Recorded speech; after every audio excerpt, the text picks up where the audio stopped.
Hello friends and welcome to sure stocks. दोस्तों, एक stock market investor या trader को भी एक बिजनेसमैन के जैसे ही सोचना चाहिए। एक बिजनेसमैन क्या करता है? वो एक बार इन्वेस्टमेंट करके अपने बिजनेस में बैठ नहीं जाता है दोस्तों, वो एक्टिव रहता है। और एक्टिव रह के वो क्या करता है? वो अपने एटमॉस्फेयर में यानी बिजनेस एनवायरनमेंट में जो आसपास में इवेंट या न्यूज़ आ रहे हैं वो सभी को वो ट्रैक करता है, एनालिसिस करता है और उसके हिसाब से डिसीजन लेता है। राइट? क्यों डिसीजन लेता है? To make minimise his losses and maximise the opportunity for profit. Right? तो कुछ ऐसा ही लागू पड़ता है हम सबको, हमारे जैसे रिटेल निवेशकों को। लेकिन अनफॉर्चुनेटली आज के दिन में इतने operator driven, right, operator driven fake news के इंसिडेंट होते हैं दोस्तों, कि लोग अपने स्टॉक को या अपने फेवर के स्टॉक को चढ़ाने के लिए ये ऑपरेटर्स काफ़ी पेड न्यूज़ फैलाते हैं, वो काफ़ी माध्यम से फैलाते हैं। और इसीलिए आपको ये सबसे बचना चाहिए। और ये इंटेंशन से हम लोगों ने हमारी चैनल पर एक नया प्लेलिस्ट आज से चालू किया है, जो है खबर पर नज़र, जो रखेगा हर एक खबर पर जो स्टॉक मार्केट या अपनी इन्वेस्टमेंट या ट्रेडिंग को इम्पैक्ट कर सकती है उस पर नज़र। राइट? एंड वो सभी का एक जेन्युइन और ऑथेंटिक तरीके से एनालिसिस करके आपको बताएगा इसका सही में अपने स्टॉक या इन्वेस्टमेंट पे कोई असर है, इम्पैक्ट है या कुछ भी नहीं है। राइट? उसके बेसिस पर आपको रिएक्ट करना चाहिए या नहीं करना चाहिए। तो दोस्तों, आज हम लोग उसकी फर्स्ट एडिशन में आगे बढ़ेंगे। आगे बढ़ने से पहले दोस्तों, मैं आप सभी को एक रिक्वेस्ट करता हूं कि आप सब जेन्युइन या ऑथेंटिक इन्फॉर्मेशन स्टॉक मार्केट के लिए और फ्री ऑफ कॉस्ट सजेशन पाना चाहते हैं, एनालिसिस पाना चाहते हैं, तो सब्सक्राइब करिए आप ये एक चैनल को, जो आपको एक सिखाएगा कैसे एक पर्टिकुलर स्टॉक का 360 डिग्री हम एनालिसिस कर सकते हैं, फिर उसको ट्रैक करने के लिए कैसे हम एक न्यूज़ या इवेंट को एनालिसिस कर सकते हैं। और आप अपने सब्सक्राइब करने के बाद उसके बाजू में रहे बेल आइटम को भी दबा दीजिए, आइकॉन को भी दबा दीजिए, जिससे आपको रियल टाइम में जब भी मैं कोई वीडियो पोस्ट करूंगा आपको उसकी खबर या नोटिफिकेशन मिल जाएगा। दोस्तों, स्टॉक मार्केट में टाइम इज़ मनी। अगर आपने कोई खबर टाइम में सुन ली और उसका एनालिसिस करके टाइमली डिसीजन ले लिया, तो आपके इन्वेस्टमेंट को आगे बढ़ने के लिए कोई नहीं रोक सकता है। और एक मैं और रिक्वेस्ट करूंगा कि आपके फ्रेंड्स या रिलेटिव को भी आप ये चैनल सजेस्ट करिए।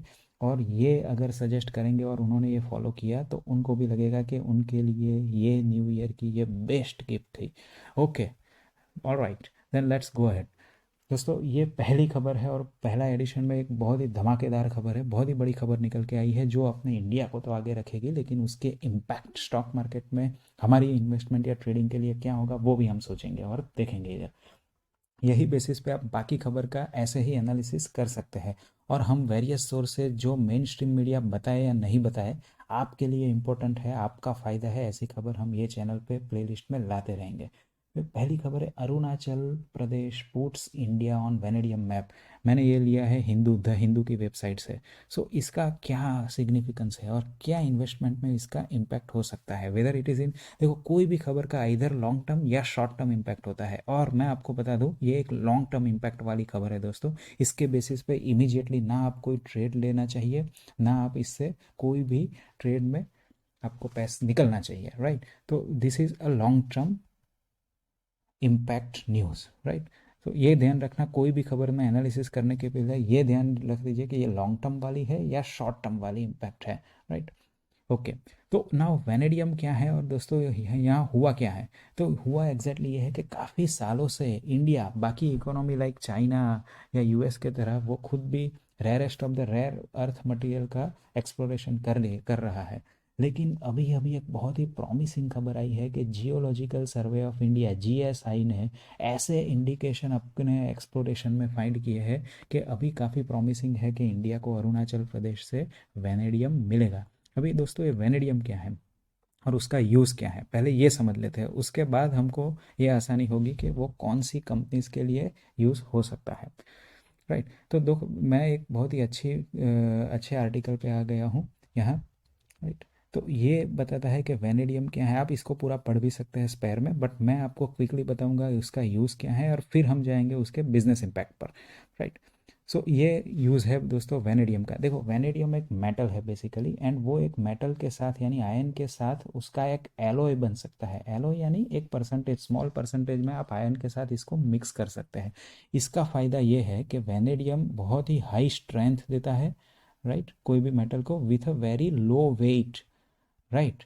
सो ये एक उसका बहुत ही बड़ा कैरेक्टरिस्टिक है जो बहुत यूज़फुल है दोस्तों। दूसरा, नेचुरली वेनेडियम का कंपोजिशन केमिकली ऐसा है कि उससे हम लोग काफ़ी अच्छी स्टोरेज बैटरी बना सकते हैं। आज का दिन में दोस्तों आपको पता है कि ईवी या सोलर पावर से जो हम पावर जनरेट करते हैं उसको स्टोर करने के लिए बैटरीज बहुत ज़रूरी है, और लिथियम आयन की जो बैटरीज है वो आज का ट्रेंड है। लेकिन आपको एक चीज़ बता दूं दोस्तों, यूरोपियन यूनियन जो कि काफ़ी डेवलप है साइंटिफिकली, जब बाकी देश लिथियम आयन की तरफ भाग रहे हैं तो यूरोपियन यूनियन भाग रहा है वैनेडियम की तरफ, क्योंकि उनको पता है कि वैनेडियम में लिथियम आयन से काफ़ी ज़्यादा मात्रा में बैटरी के लिए पावर स्टोरेज हो सकता है, और वो भी काफ़ी ज़्यादा चार्जिंग, उसका हम लोग रिचार्जिंग ले सकते हैं यूज़ में।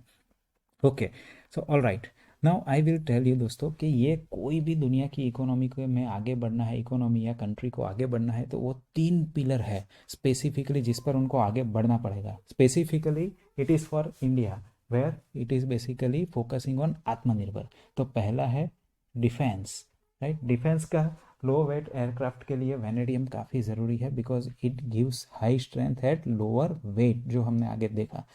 तो एयरक्राफ्ट मैन्युफैक्चरिंग और बाकी भी हाई टेम्परेचर, लो टेम्परेचर में वेनेडियम का काफ़ी यूज़ रहने वाला है, स्टील के अलॉय के जैसे।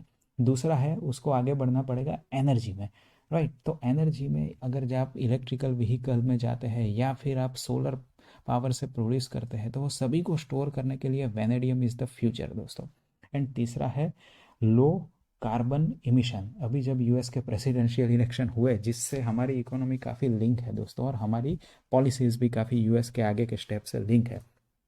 तो रिन्यूएबल के साथ साथ उनका फोकस होगा कार्बन इमिशन कम करने का, और अगर वैनेडियम आ गया तो उससे हम लोग काफ़ी ऐसी पावर सोर्सेज या फ्यूल सोर्सेज कर सकते हैं जिससे लो कार्बन होगा, राइट। तो हमको अभी ये पता चल गया, मैक्रो एनवायरनमेंट पता चल गया कि वैनेडियम का क्या कंट्री लेवल पे यूज़ होगा। अब देखेंगे कौन सी कंपनीज डायरेक्टली उससे फ़ायदा ले सकती है दोस्तों। तो एक चीज़ आपको मैं सरप्राइजिंगली बता दूँ दोस्तों, कि एक तो स्टील और माइनिंग कंपनीज जो इससे कोई मिक्स करके प्रोडक्ट बनाएगी उसका फ़ायदा तो हो सकता है, लेकिन वो हम फ्यूचर में देखेंगे कि कैसे होगा।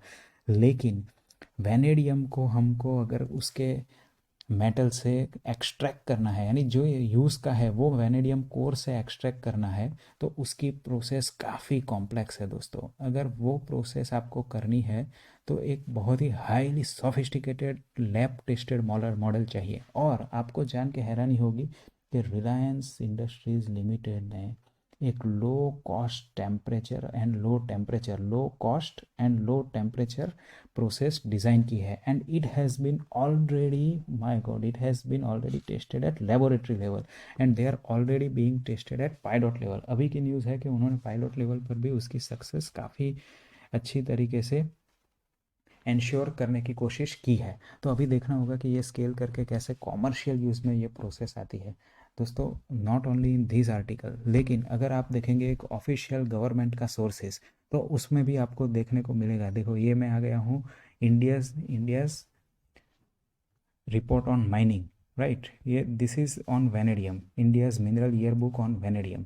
Now that also shows that Reliance basically has found, ये देखो, ये इट इज़ वेरी सरप्राइजिंग कि एक प्राइवेट सेक्टर की कंपनी को अपनी टेक्नोलॉजी के कारण इधर एक, ये देखिए, मेंशन मिला है।